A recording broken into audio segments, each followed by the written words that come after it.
Gagauzия Halk Topluşun prokuror görevine konkursu geçirmek komissiyasının kararına göre yarışmanın ikinci etapı geçirilmedi. Çünkü Moldova'nın prokurorlarının yüksek nasihatı yollamadı Gagauzia Halk Topluşun komissiyasına kuralları hem kriteriyaları seçmek için. Verilmedi kanunların sırası hem notalamak sisteması seçmek prosesindedir. Gagauzia Halk Topluşuna verilmedi kolaylık başarma ayırmak prosesine.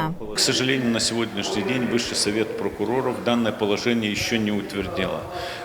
Hepsi bu işler belli edilerler prokurorların yüksek nasihatından. Biz değil, belli sebeplerin beterine öyle de koşulları ayırmak için kabul etmedik. Ne soysa anlaşılmadık, bize dini çıkış oldu. Anlamadık Moldova'nın yüksek uğrunda işleyen kurumları ne kararı kabul ettiler. Ama kanun var, onu lazım kullanma, himyesi bağlama. O zaman bizim автономиямız sayılacak. Bunlar prokuratura kanununu da aykırıladılar. Самого закона о прокуратуре носит какой-то непонятный для нас искусственный характер. Мы не можем для себя понять, в связи с чем это. Есть требования закона.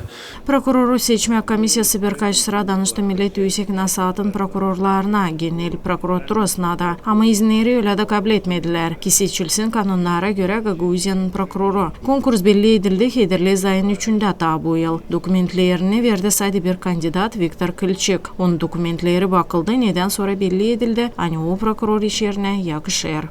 Anna Altayeva, Vladislav Tabachuk, Maria Kazako, GRT Haberler.